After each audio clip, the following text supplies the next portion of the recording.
नमस्कार. आज सर्वांना दसऱ्याच्या शुभेच्छा. आज पुलाव आणि शेंगदाण्याची समृद्धी आमची फेमस आमटी हा बेत केलेला आहे. तर त्याआधी तुम्हाला पुलावाचं सामान दाखवते. हे 1 वाटी तांदूळ घेतलेले आहेत, काजू घेतलेला आहे, लवंग घेतलेले आहे, काळी मिरी घेतले, दालचिनी, त्यानंतर हिरवी वेलची, तेजपत्ता, जिरं घेतलेलं आहे आणि इथे भाज्या घेतलेल्या आहेत. वाटाणे, गाजर, फ्लॉवर आणि फरसबी.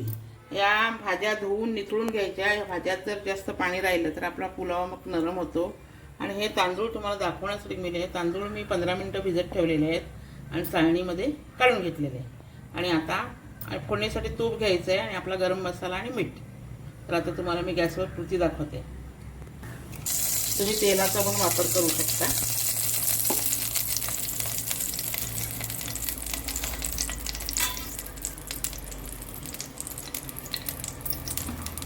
त्यानंतर तेजपत्ता, दालचिनी, काळी मिरी, लवंग, मोठी वेलची हे घ्यायचं आहे आणि जिरं.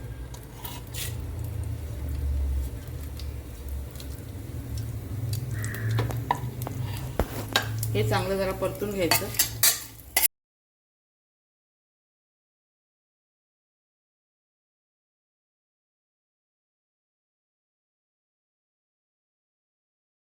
आपण याच्यात काजू टाकणार आहोत.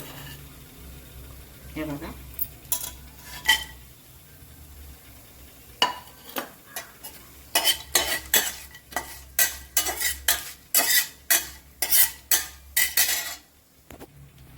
मग आता आपण ह्या ज्या भाज्या घेतल्यात त्या टाकणार आहोत. फ्लॉवर टाकते, गाजर, फरसबी आणि मसाला. त्या भाज्यातलं सगळं पाणी मी उकळून घेतलं.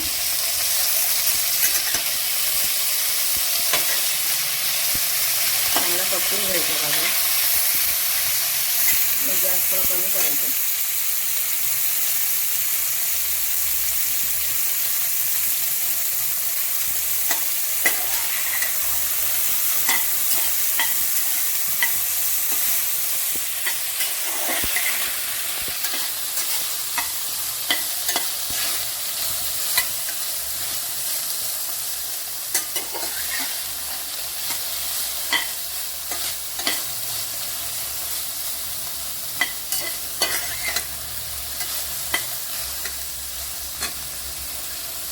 त्यात ते 5 मिनिटं आपण हे भाजी परतलेली आहे तुपावर चांगली. आता आपण हे तांदूळ धुवून मी पाण्यात ठेवून 15 मिनिटं पाण्यात ठेवले होते आणि हे निथळवले. तर ह्याच्यात जर पाणी राहिलं तर आपला पुलाव सळसळीत होणार नाही. हे बघा कसं चांगली निथळवून घेतले.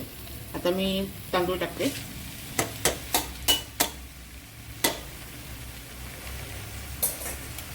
तांदूळ आणि भाजी सगळं मिक्स करते.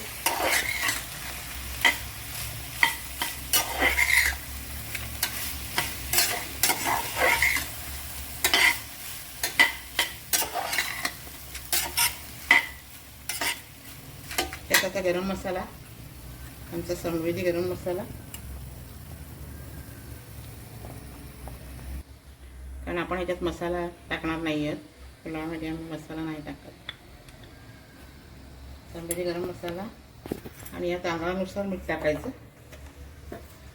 चवीनुसार मीठ टाकते आणि हे चांगलं मिक्स करून घ्यायचं. पूर्ण भाज्या आणि तांदूळ एकत्र करून घ्यायचे.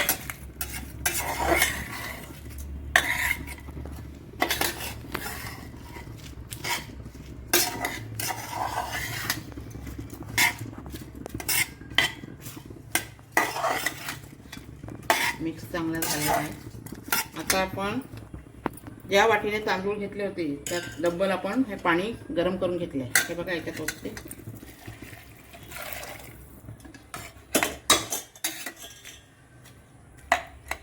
आता हे झाकण देऊन 5-7 मिनिटं बघूया. 5-7 मिनिटं मग मी तुम्हाला दाखवते. झाकण देते आणि मग तुम्हाला दाखवते.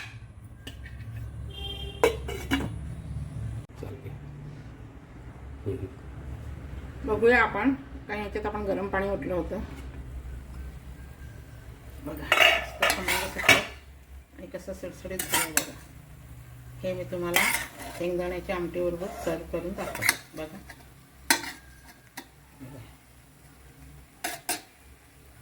मस्त झालंय, मस्त.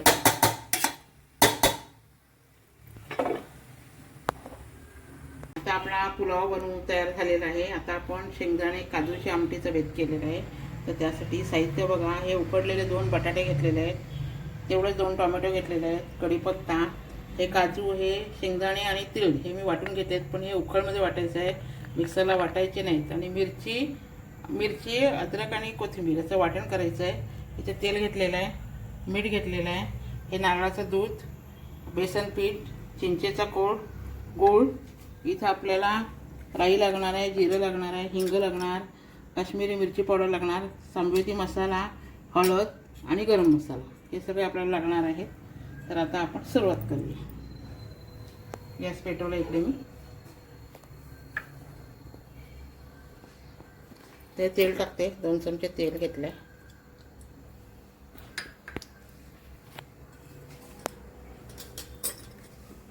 त्यानंतर कढीपत्ता,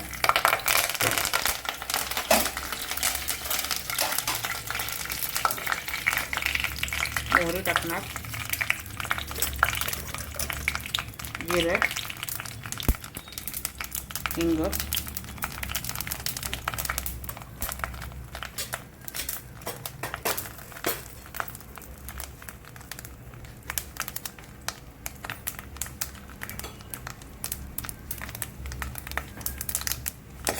पूर्ण चांगली परतल्यानंतर पहिले टोमॅटो टाकायचे आणि टोमॅटो आपल्याला थोडे शिजवून घ्यायचे.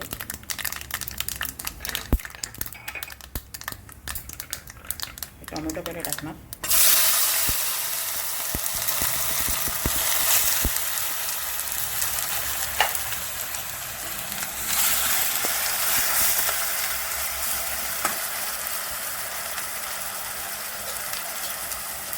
नंतर हळद टाकणार,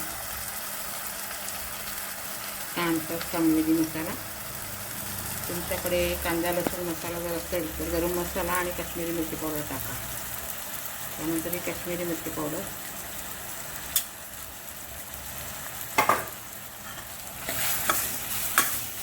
टोमॅटो जरा चांगलं परतून घ्यायचे.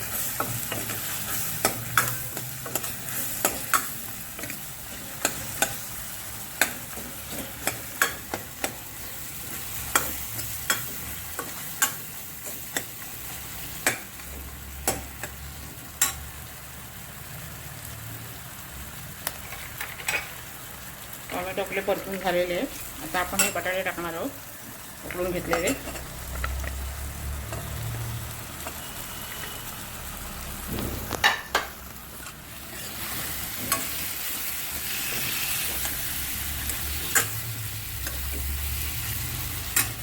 त्यानंतर आपण हे शेंगदाणे आणि तिळाचं जे कुक केलं होतं ते टाकणार. त्यानंतर आपण टाकणार पाणी. तुम्हाला जितकी आमटी हवी आहे त्याप्रमाणे पाण्याचा अंदाज टाका. याच्यात नारळाचं दूध पण येणार आणि 10 मिनटं हे जरा 5 मिनटं 10 मिनटं शिजवून द्यायचं.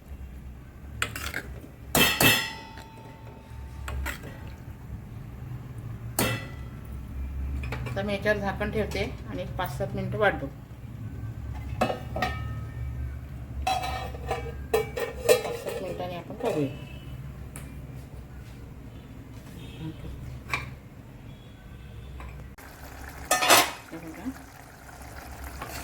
शिजलेलं आपल्याला दिसते. आता आपण याच्यामध्ये नारळाचं दूध टाकू.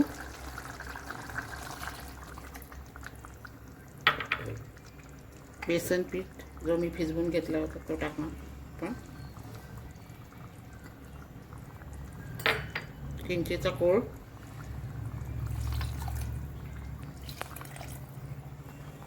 गूळ टाकणार, चवीनुसार गूळ टाका आणि काजू टाकणार आता आपण.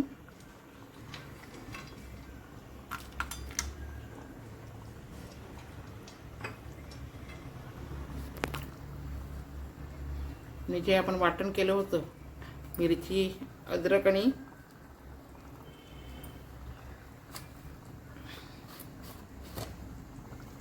ते वाटण टाकणार आपण आता. हे बघा, कोथिंबीरचं आणि हा पाणी राहिलं आहे तर टाकते मी.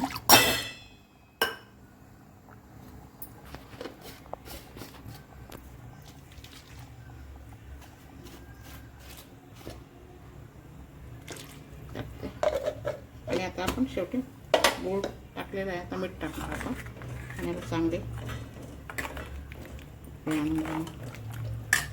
मीठ टाकते चवीनुसार.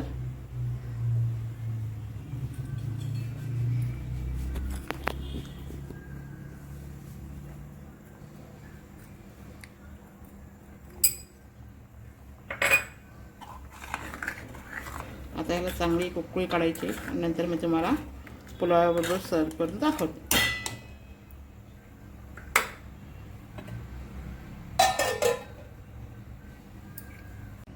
बघूया आता आपण चांगले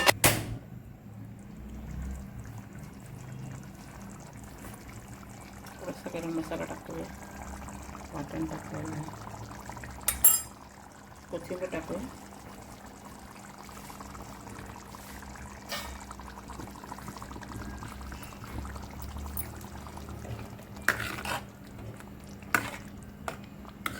सोबत सुकलाय.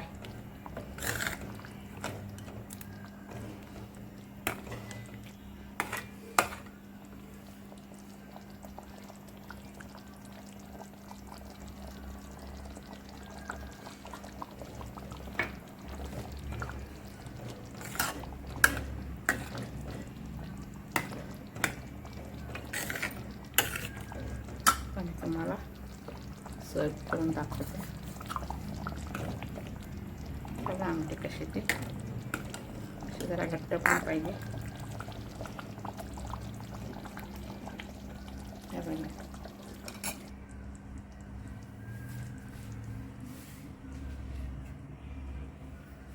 असं तुम्ही बनवा, खा आणि स्वामीजी रेसिपीला सबस्क्राईब करा.